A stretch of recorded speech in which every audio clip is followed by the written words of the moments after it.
First lady of the American theater, she forged a career that spanned over 8 decades.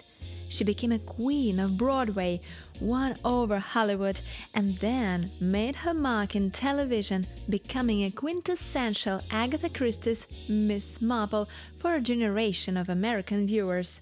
Tonight, we are diving into the life and career of an American movie star, whose name may be not on everyone's lips today, but whose impact on the arts, theater, and cinema is nothing short of legendary. This is the story of Helen Hayes. You're going to look absolutely wonderful for the party tonight. You really think so? I don't often have my hair done. About time you did, then. It's curious indeed, many of us learned about Hayes through the role of Agatha Christie's sleuthing spinster Miss Marple, who was supposed to be way in her 70s or even 80s. For many actresses who successfully impersonated this Almaty village detective, it was indeed the crowning achievement of their otherwise not-so-loud stage or screen careers. Take Joan Hickson, for example. A brilliant actress indeed, she didn't have the opportunity to take center stage up until this role of elderly Marple came about. Yet what a splash she made, carving her outstanding performance into the memories of viewers across the globe for decades to come. The case of the American Helen Hayes was absolutely, radically different. By the moment she put on the British sleuth lady hat, she had already been incredibly successful in her professional career. A rare EGOT star adorned with an Emmy, a Grammy, 2 Oscars and 2 Tonys, she definitely had it all already in her younger years. She was so beautiful, even as a child. You knew her way back then? I'm from way back then. Marple's character wasn't supposed to become a particularly shiny toy on that Christmas tree set of the various accolades and decorations Hayes received before that. And yet, many of you said in the comments to my video with a comparison of all Miss Marple actresses that you especially adored her in the role of Marple. We will get back to Hayes' sparkle in Marple's shoes, yet first let's have a look at how she even got to that pinnacle of her career.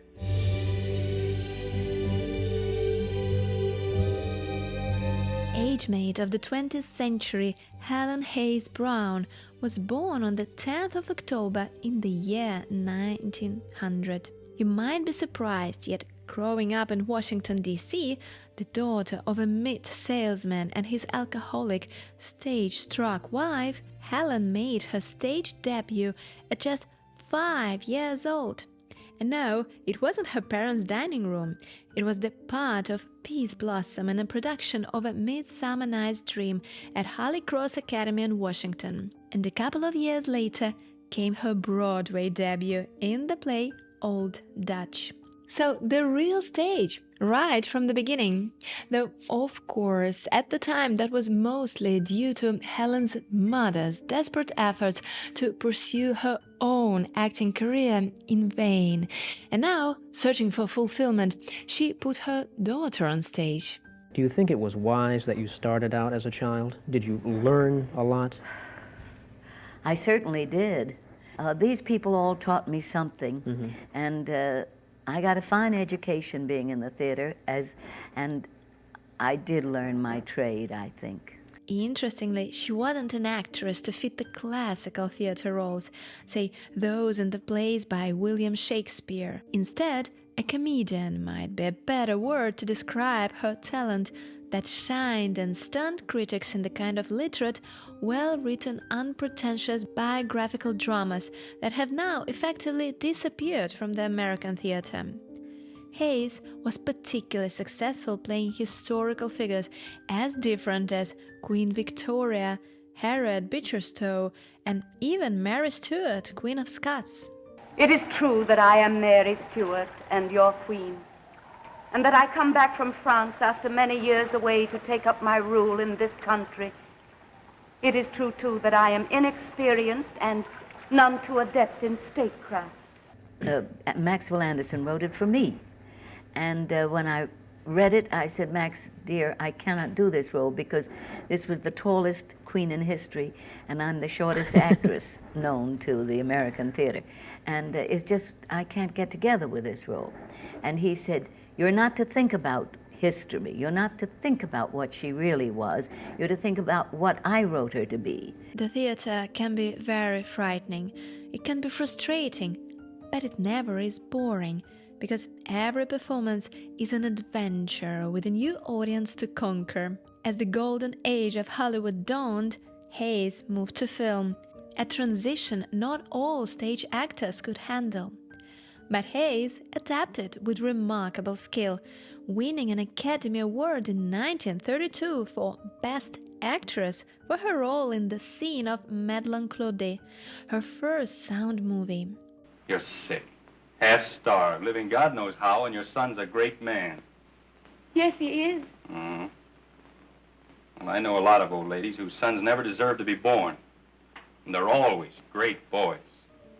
Curiously, she would win her second Oscar almost 40 years later, in 1971, for her supporting role in The Airport.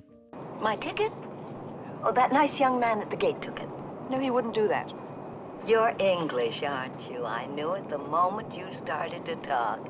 You make our language sound so delightful. My late husband used to say... Never mind what he said. What about your ticket? Unbelievable success came along.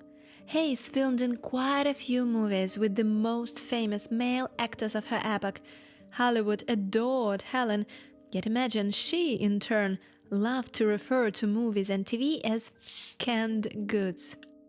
No wonder she eventually decided to return to the stage, where she felt most at home. You stay here. I will find something for us to drink. Asti, grappa, vermouth, which do you like? All of them. Then you shall have all of them. I loved working with an audience always, but I never did really enjoy films or television much.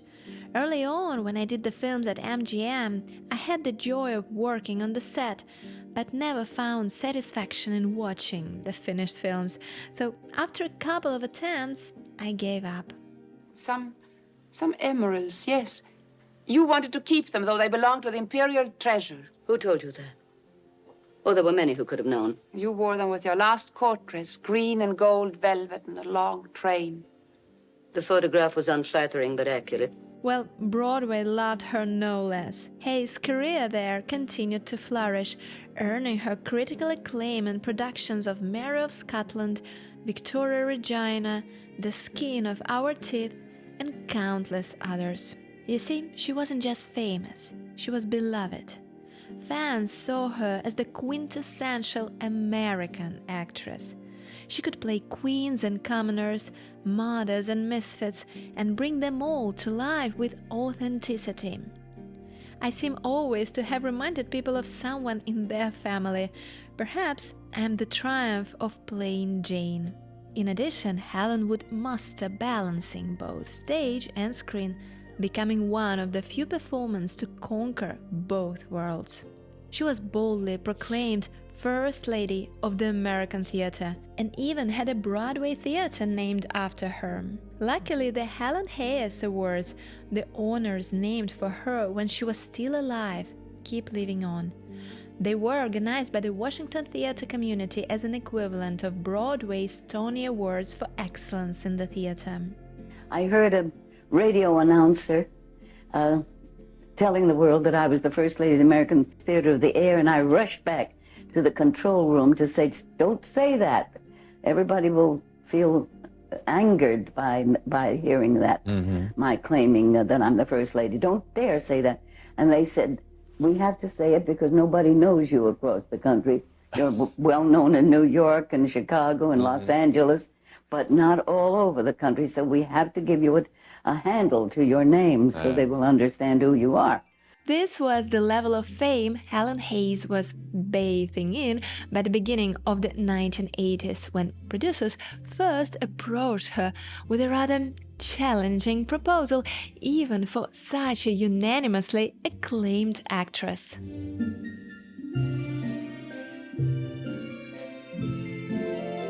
She was supposed to become the third actress to appear in the role of Miss Marple after the English Gracie Fields, Margaret Rutherford, and the single film attempt by the famous Angela Lansbury. I didn't want to follow Margaret Rutherford.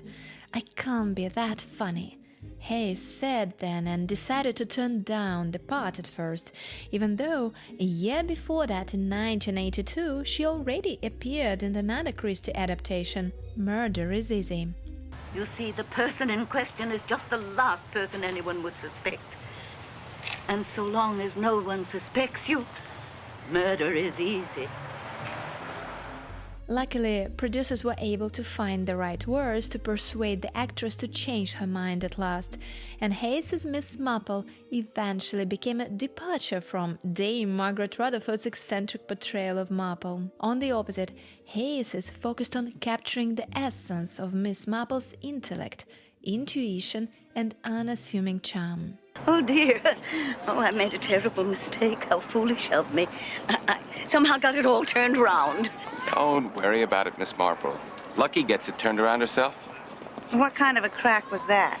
No wonder the actress confessed that she actually really loved Miss Marple and loved doing puzzles and read murder mysteries constantly. She even co-wrote her own mystery book, Where the Truth Lies. Co-author Thomas Chastain wrote the story, whose heroine just happens to be a great lady of the stage. He eventually used the main character and other ideas from Hayes. You're writing from your own experiences, I assume. Oh, indeed. But you know what they say, truth is stranger than fiction. People are very odd, Major. Never quite what they seem. Ah, my point exactly. Very well put.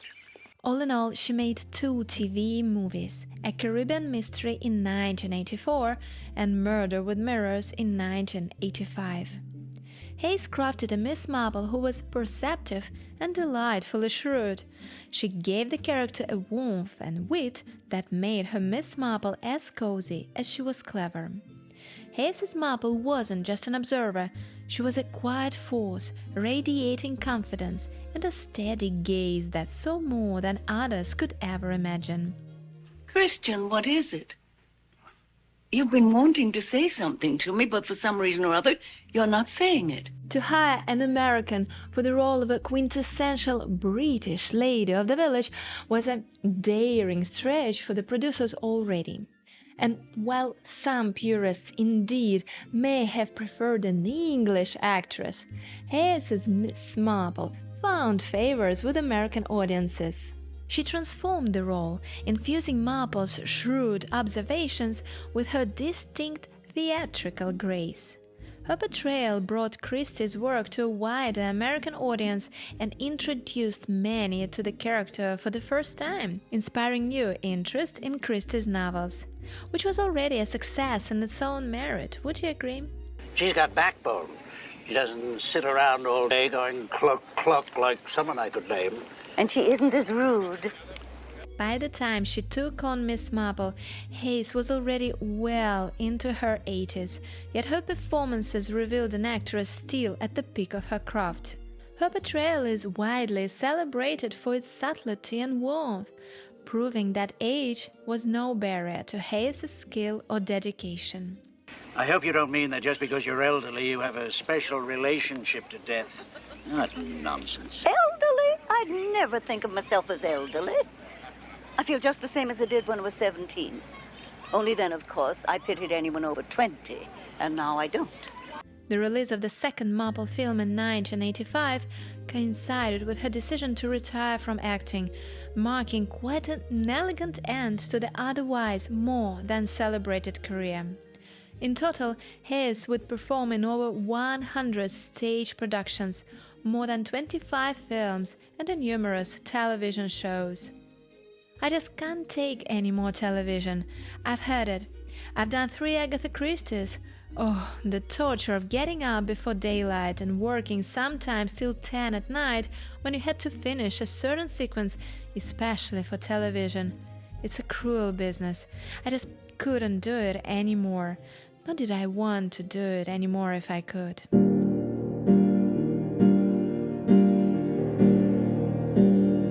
Helen Hayes wouldn't be able to accomplish so many things in her life alone. And sadly, her personal struggles weren't ordinary either.